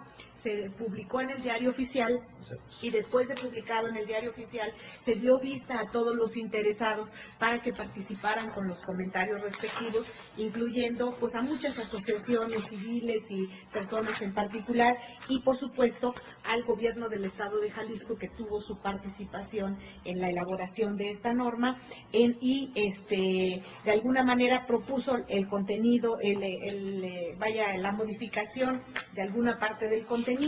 Entonces, sobre esas bases, haciéndose el estudio tanto de la competencia formal que ya contiene el proyecto del señor ministro y agregando la naturaleza del contenido de la norma de acuerdo precisamente a la ley de metrología y normatividad, yo estaría de acuerdo con lo que el señor ministro Cosío ha aceptado agregar al proyecto y daría mi voto de conformidad, señor presidente. Señora ministra Sánchez Cordero. Señor ministro presidente, el señor ministro Aguirre habla de una colisión. La verdad es que yo no veo ninguna colisión y no la veo por lo siguiente. Quiero leer el punto 4.5 de la misma norma, en donde precisamente remite a los códigos penales esta norma para señalar, entre otras cosas, lo que se entiende estrictamente como violación para los efectos de la norma, omitiendo establecer cualquier criterio normativo penal o de cualquier otra índole. Simplemente dice violación al delito que se tipifica con esa denominación en los códigos penal, federal y local. Y por otra parte también es correcto que la norma oficial mexicana se base, entre otras cosas, en el artículo 3º de la Ley General de Salud, en tanto que en su fracción séptima establece planificación familiar y así lo establece como planificación familiar. Gracias, presidente. Muy breve. Señor ministro Luis María Aguilar. Gracias, señor presidente. Yo estoy de acuerdo con el proyecto y pensaba ya no hablar más, pero como el ministro Aguirre nos mencionó el artículo 4 de la Constitución del Estado de Jalisco, sin ánimo de que se convierta desde luego en un motivo de discusión, yo tengo una reflexión al respecto de la disposición de este o cualquier otro Estado de la República que establezca derechos humanos. Para mí, la extensión, límites, amplitud y sentido de los derechos fundamentales es una materia que compete exclusivamente a la Constitución Federal. Tratándose de derechos fundamentales, las facultades que pueden ejercer las legislaturas de las entidades de la Federación, entre las cuales están sus propias constituciones estatales, son simplemente operativas en cuanto a la determinación de métodos o formas para hacer efectivo un derecho consagrado en la norma federal. Ejemplos están en el artículo 4 y en el artículo 5 de nuestra Constitución Federal que refieren y dan facultades a los estados para regular algunos aspectos. De ahí que se pueda reiterar que los derechos fundamentales primero y exclusivamente solo pueden estar definidos tanto en su extensión y limitaciones por la Constitución Federal, de tal forma que los estados, ni aun a pretexto de ampliar la protección de esos derechos, pueden modificar su contenido y alcances, pues ello no les está permitido. Al estar ya ejercida y por tanto reservada esa facultad por el Constituyente Federal en la Constitución de la República, atendiendo el principio contenido en el artículo 124 de la Constitución. Así, en cuanto a la forma y modo en que debe hacerse un derecho fundamental, puede hablarse en ciertos y específicos casos de un sistema de colaboración entre la Federación y los estados integrantes de la Unión, pero de ninguna forma de la posibilidad de que la definición, alcance y extensión, tanto en sentido positivo o negativo, pueda darse más que en la Constitución Federal. Hacerlo de otro modo no solo invalida la correspondiente norma constitucional de un Estado en cuanto que pretende arrogarse facultades que no le corresponden, sino que la declaración o enunciación de tales derechos fundamentales, distintos en extensión a los consagrados por la norma suprema de la Unión, no tiene ninguna aplicación o fuerza vinculatoria, y mucho menos pueden constituirse como parámetros para analizar aspectos de constitucionalidad en su confronta con una norma secundaria, federal o estatal. Si se pudiera sostener lo contrario, se correría el riesgo de que la definición, extensión y por lo tanto la amplitud de protección pudiera variar de un Estado de la República a otro, haciendo inoperante el concepto mismo de derecho fundamental, que, por su importancia y su necesaria uniformidad conceptual, debe contenerse en la norma suprema de la Unión, descartando la posibilidad de que haya diferentes derechos humanos según la Constitución o entidad federativa de que se trate, pues la característica que define a un derecho fundamental no puede desdoblarse en un pretendido derecho complementario variable según el parecer de cada legislatura estatal. En resumen, solo en ciertos casos expresamente establecidos en la Constitución Federal, como por ejemplo les decía el artículo 4, párrafo 3, las legislaturas locales están autorizadas para ocuparse de establecer un sistema que haga operante un derecho fundamental, sin que esto implique que lo puedan definir o redefinir, ni aún a pretexto de ampliarlo, porque este ejercicio de ampliación implica necesariamente una interpretación del sustrato básico del derecho humano establecido en la Constitución Federal, que solo compete en materia de interpretación al máximo tribunal de la República. Pues dicha ampliación inevitablemente modifica el concepto del propio derecho humano fundamental definido en la norma federal, cuyo contenido y alcances solo puede realizar el constituyente federal o derivar de su interpretación jurisdiccional. No puede hablarse de derechos humanos locales y de derechos humanos federales. Ello claramente es incompatible con la esencia misma del derecho humano. En el caso que nos ocupa, resulta paradójico que se quiera reconocer y sustentar una argumentación jurídica partiendo de la definición de un derecho humano fundamental como es el de la vida, como el que se pretende configurar en el artículo 4 de la Constitución de Jalisco. Pues además de las razones mencionadas con anterioridad, esto demuestra lo confuso que resultaría permitir un sistema en que la determinación y por tanto la extensión de un derecho fundamental tuviera diversos contenidos legales y perdiera con ello la necesaria univocidad de su conceptualización, ya que resultaría en la práctica un vicio de indefinición nacional por el que lo que en un estado de la República se considerara como inicio de la vida, en otro no lo fuera, y que los habitantes de este país perdieran o ganaran esos derechos humanos según el territorio en que se encontraran, lo cual, al menos para mí, resulta insostenible y altamente peligroso, pues un derecho fundamental lo es o no desde cualquier punto de vista, en cualquier ámbito y con una extensión única.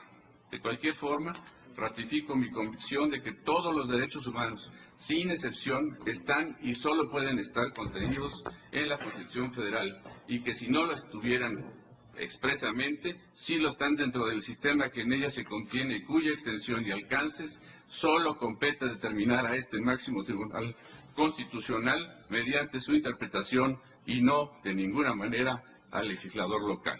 Es solo una reflexión que no someto desde luego a debate de sus señorías. Yo creo que la aclaración es muy pertinente. Don Luis María Aguilar nos da los motivos de su convencimiento personal.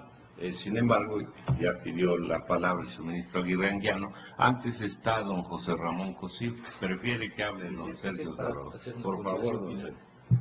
Pensaba darle contestación a la señora ministra en sus afirmaciones. Lo dejaré esto en segundo lugar porque yo quería felicitar mucho al señor ministro Aguilar Morales al hacer un reconocimiento previo que el derecho a la vida es un derecho humano contenido en la Constitución Federal de la República y reconocido por ella.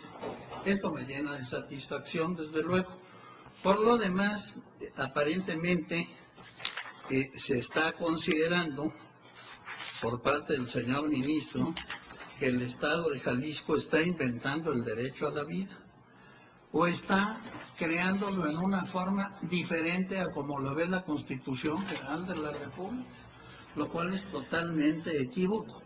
Voy a empezar a releer la exposición de motivos de la modificación constitucional del Estado de Jalisco para tratar de situar esto en su justa perspectiva.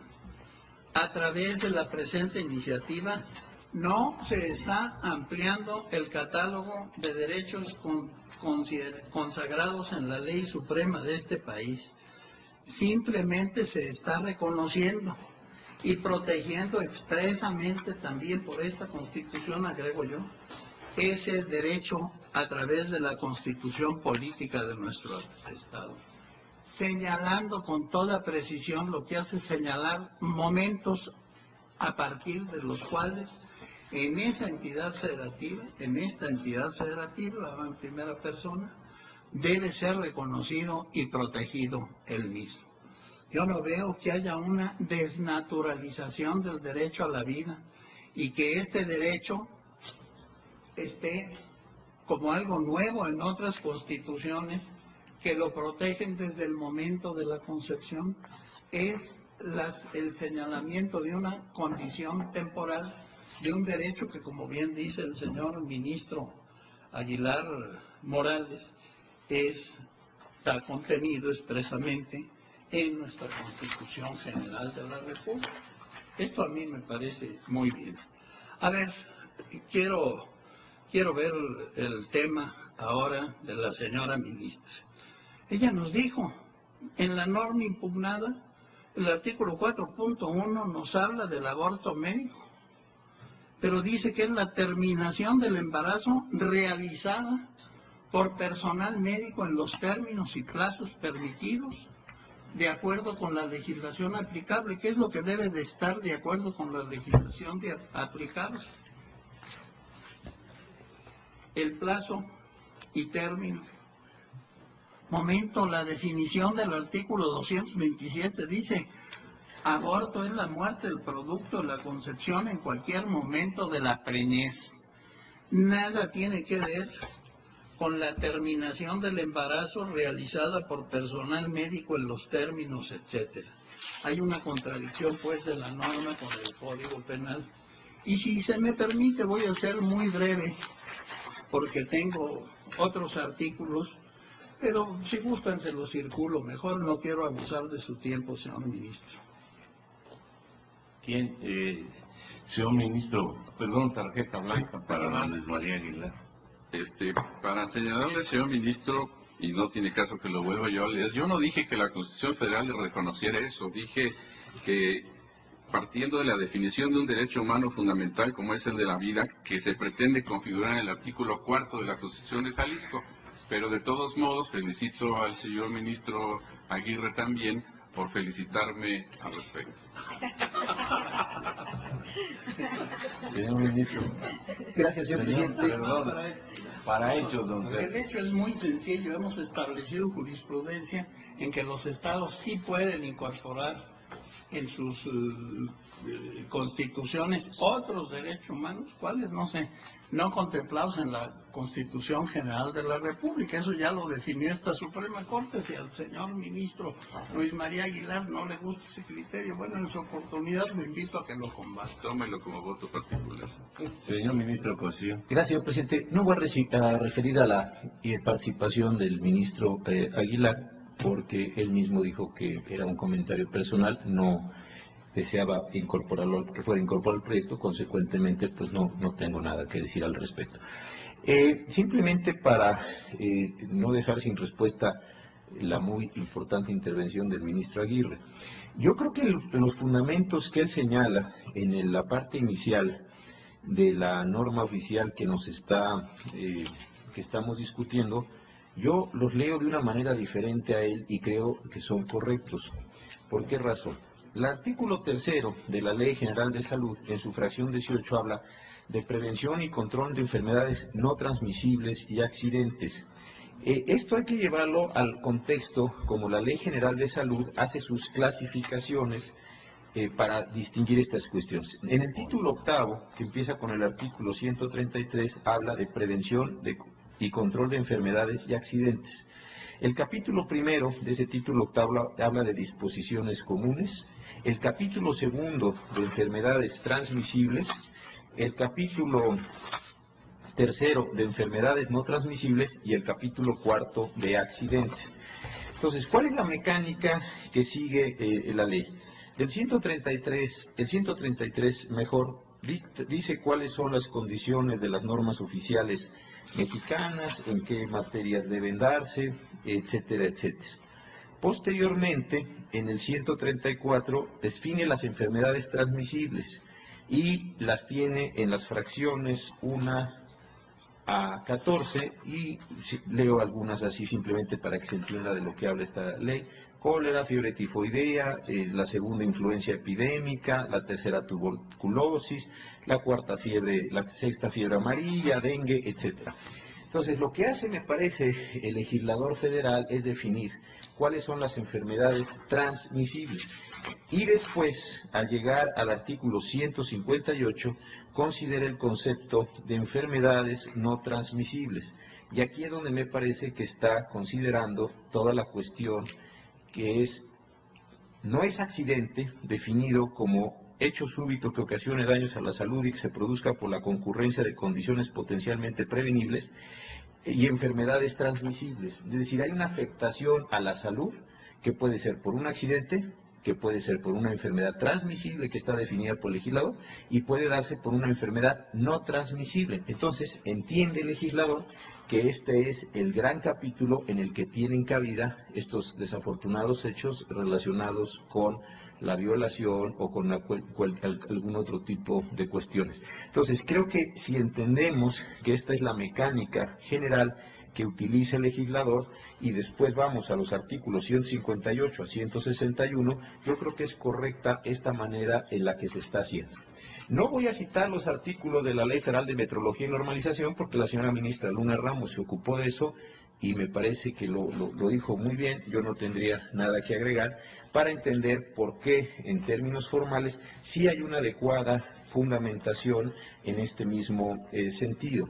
Y la otra cuestión que quedaría por desarrollar es básicamente lo que se refiere a la Ley General de Acceso de las mujeres a una vida libre de violencia. En este caso creo que también hay una adecuada fundamentación. ¿Por qué razón? Porque el artículo que se cita en la norma oficial mexicana, que es el 46, en sus fracciones 2, 3, 7, 8, 10, 11 y 12, me parece que da conceptos adecuados para lograr ahí una fundamentación. El 2 dice brindar por medio de instituciones del sector salud de manera integral e interdisciplinaria atención médica y psicológica con perspectiva de género a las víctimas. Recordemos que estamos frente al caso desafortunado, insisto, de mujeres que han sido violadas. La tercera, crear un programa de capacitación para el personal respecto a la violencia contra las mujeres y la aplicación de una norma oficial mexicana, prestación de servicios de salud en relación con violencia intrafamiliar. 7. Canalizar a las víctimas a las instituciones que prestan atención y protección a las mujeres. 8. Mejorar la calidad de la atención que se preste a las mujeres. 10, 11 y 12 las leo rápidamente. Asegurar que la prestación de los servicios sean respetados los derechos humanos de las mujeres. Capacitar al personal de salud con la finalidad de que detecten la violencia contra las mujeres. Que esto es un tema muy complicado y muy delicado luego en términos médicos y que durante muchos años por no haber estado atendido generó ahí unas grandes impunidades. Apoyar a las autoridades encargadas de efectuar investigaciones en materia de violencia contra las mujeres proporcionando la siguiente información. Y ahí se detalla.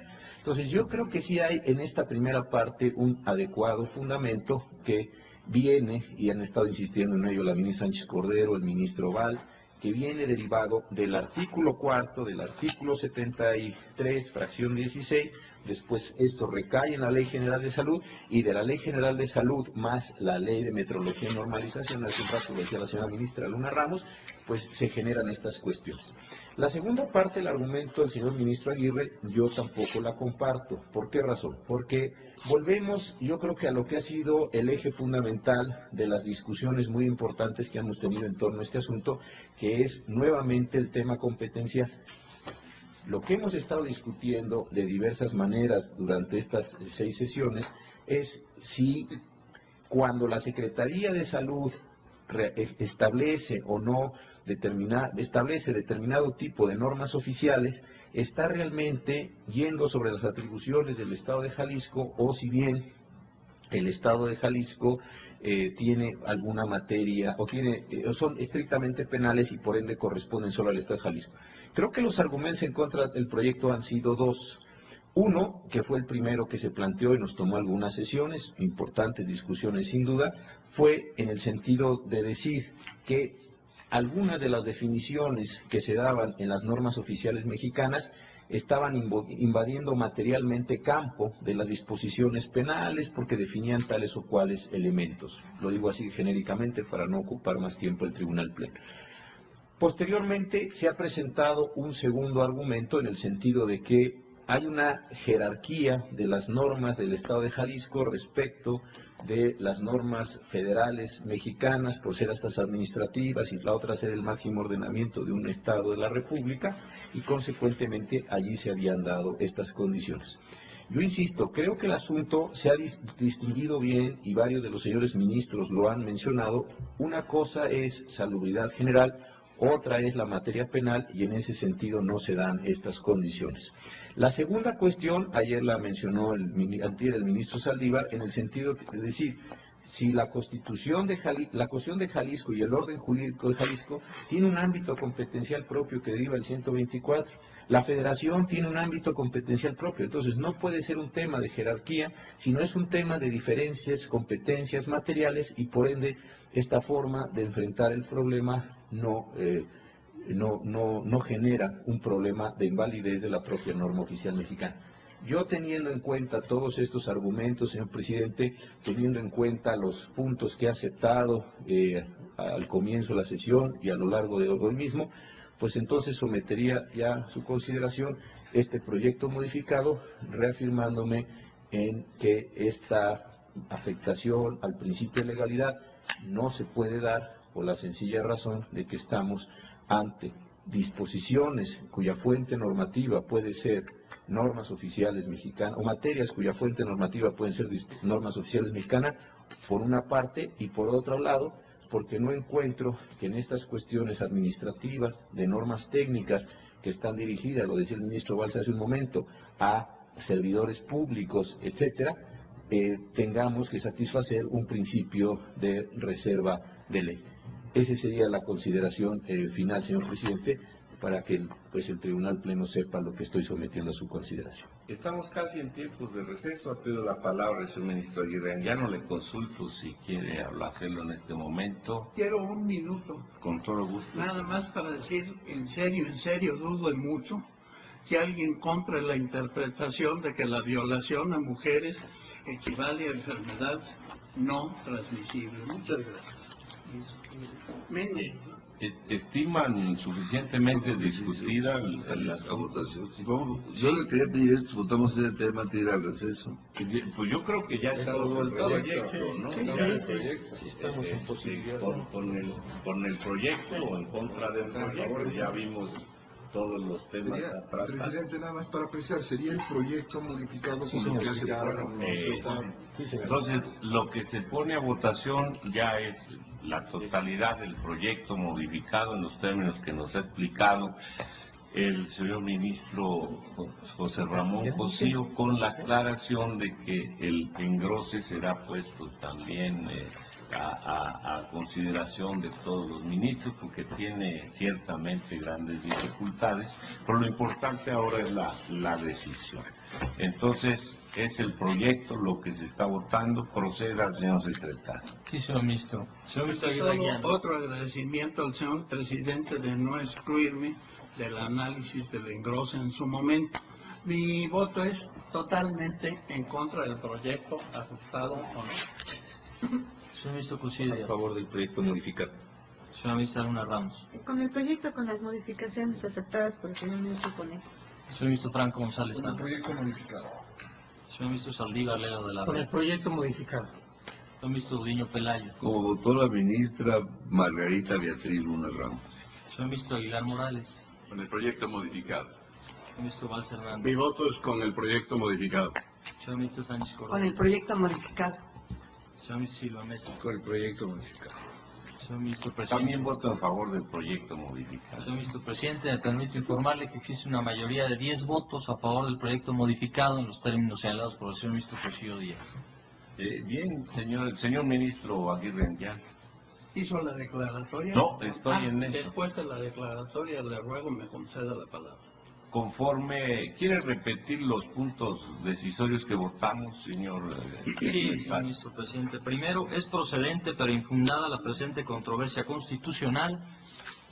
Segundo, se reconoce la validez de la modificación a la norma oficial mexicana NOM-190-SSA1-1999, prestación de servicios de salud, criterios para la atención médica de la violencia familiar, para quedar como NOM-046-SSA2-2005, violencia familiar, sexual y contra las mujeres, criterios para la prevención y atención, publicada en el Diario Oficial de la Federación el 16 de abril de 2009, y tercero, publiques esta resolución en el Semanario Oficial de la Federación y su Gaceta.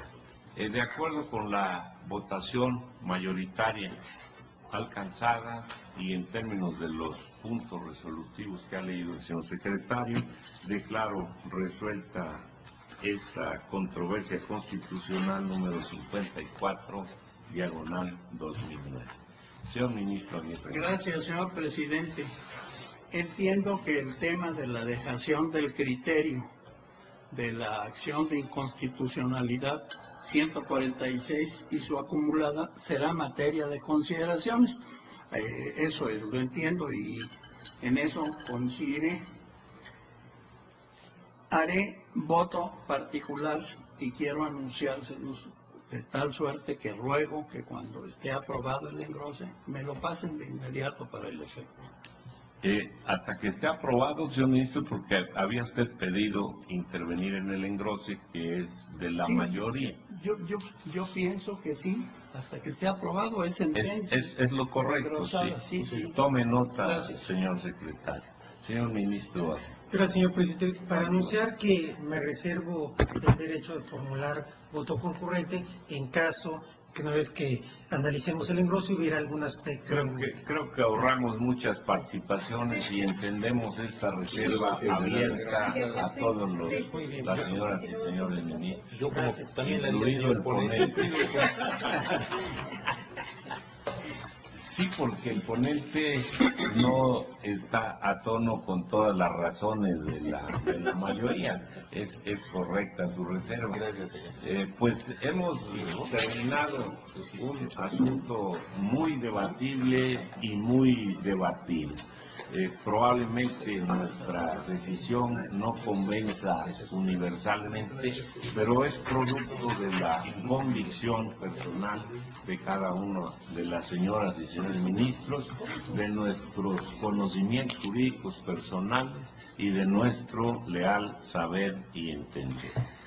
Ahora hago el receso de esta sesión.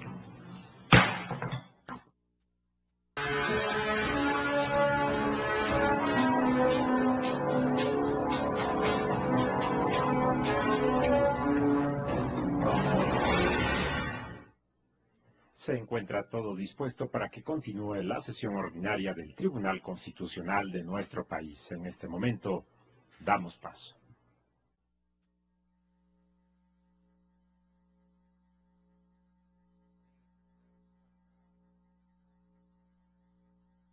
Pediré al señor secretario que dé cuenta con el siguiente asunto. Es una ponencia del señor ministro Valls Hernández. La presidencia propone que solamente oigamos esta mañana la presentación del asunto para que nos quede ya en el registro personal y que el debate lo sostengamos en nuestra próxima sesión.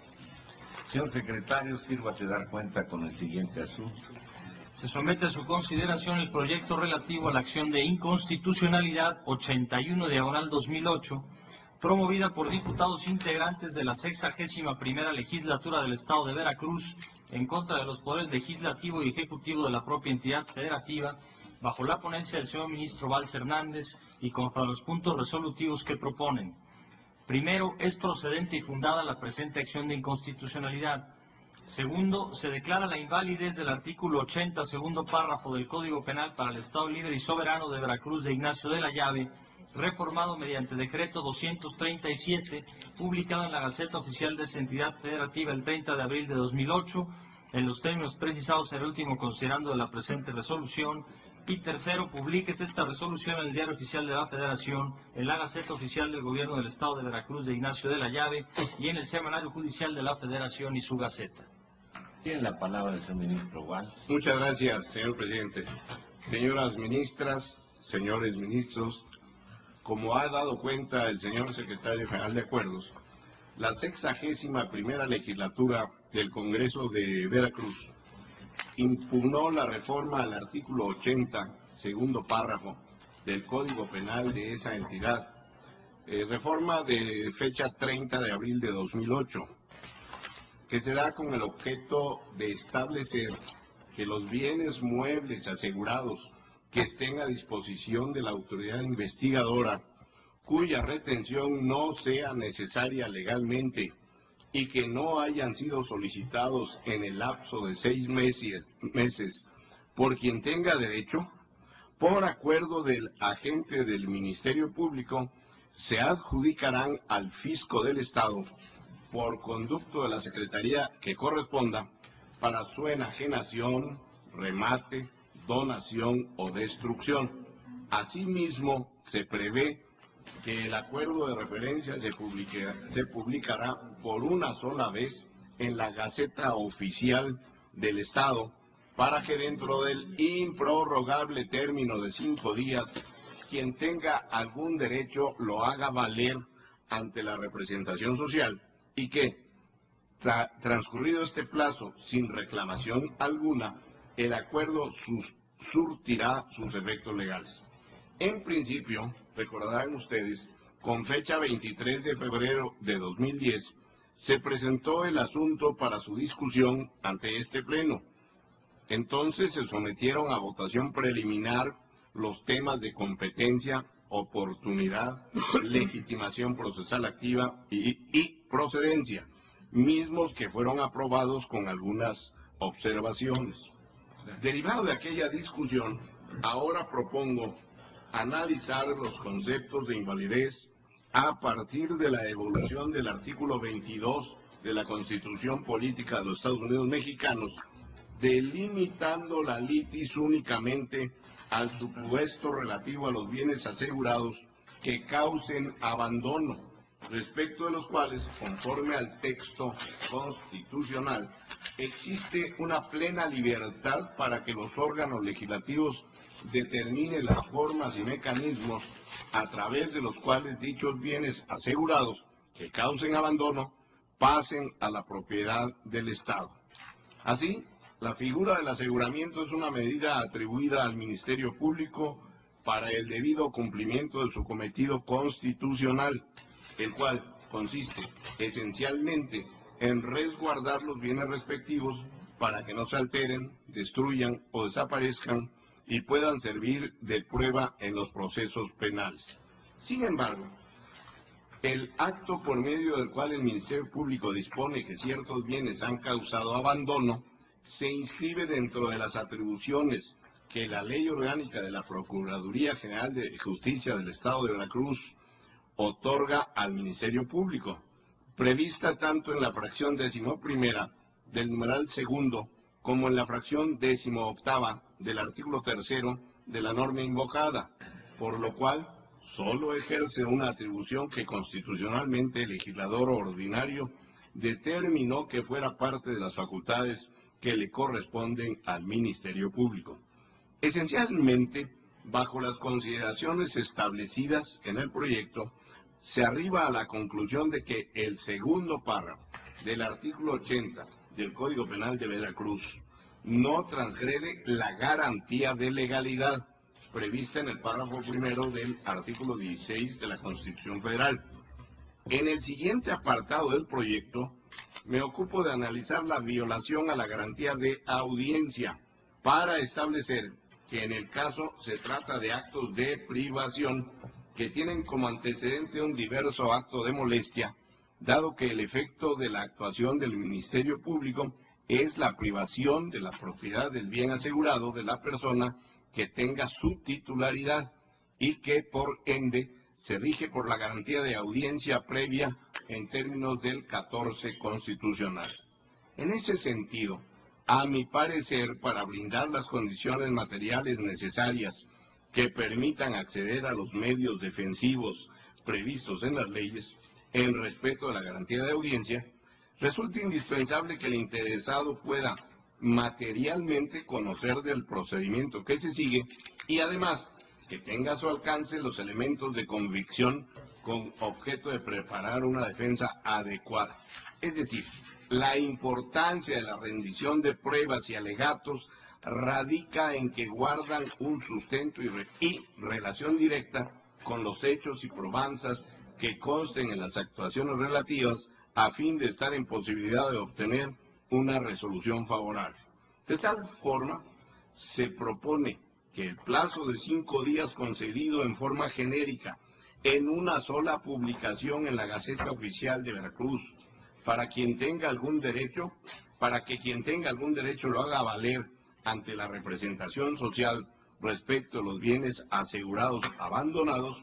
Esto no constituye una garantía de previa audiencia efectiva, en atención a que se trata de un plazo breve realizado de forma general a todo el público, cuando es un hecho notorio que la generalidad de la población no consulta de forma ordinaria, cotidiana, las gacetas o periódicos oficiales de los estados. Luego entonces ese plazo de 5 días se estima no satisface la garantía de audiencia, en virtud de que la afectación en los bienes de la persona es definitiva y trascendente. Asimismo, previamente no existen elementos de convicción que permitan tener certeza de que la persona afectada tenía conocimiento del aseguramiento del bien de su propiedad.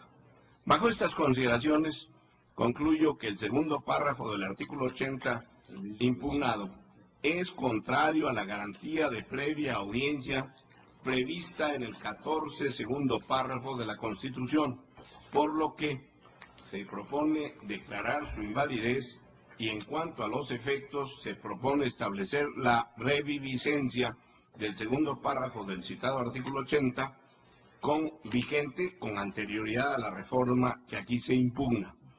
Propuestas, señoras ministras, señores ministros, que pongo a su elevada consideración y espero atento los comentarios que tengan a bien formular. Muchas gracias, señor presidente. Sin ninguna duda el debate del tema será muy interesante. Es una nueva figura del derecho constitucional mexicano y pues sería inoportuno ahora mismo iniciar la discusión, pero ya registramos el tema y el lunes lo abordaremos a plenitud. Conforme a la intención que manifesté y que fue implícitamente aceptada, levanto la sesión pública de esta mañana y los convoco para el lunes en este mismo salón a la hora acostumbrada. Estamos en la parte final de esta sesión ordinaria del Tribunal Constitucional de nuestro país, donde el Pleno ha analizado y resuelto la controversia constitucional 54/2009 promovida por el gobernador del Estado de Jalisco en contra del Poder Ejecutivo Federal respecto de la transformación, la modificación de la norma oficial mexicana 046 SSA 2-2005, donde el Pleno ha determinado la validez de esta norma oficial mexicana, el apego a la Constitución Política de los Estados Unidos Mexicanos y determina, como hemos señalado, la validez correspondiente. Ese ha sido el resolutivo en esa controversia constitucional 54/2009. Y en este momento el Pleno ha analizado en un primer momento esto que es una acción de inconstitucionalidad 81/2008 relativa al Estado de Veracruz de Ignacio de la Llave y a esta situación correspondiente a los bienes muebles y la facultad que tendría en su momento el Ministerio Público para la adjudicación al gobierno del Estado a través de la Secretaría correspondiente para lo que proceda con lo mismo. Esto continuará en la siguiente sesión ordinaria del Tribunal Constitucional de nuestro país. Agradecemos a todos ustedes la atención a su programa El Pleno en Vivo, invitándoles para que en punto de las 9 de la noche puedan dar seguimiento a ADN Noticias, acceso directo a noticias con lo que acontece en el Poder Judicial de la Federación. Se despide José de Jesús Cruz y Baja. Mil gracias.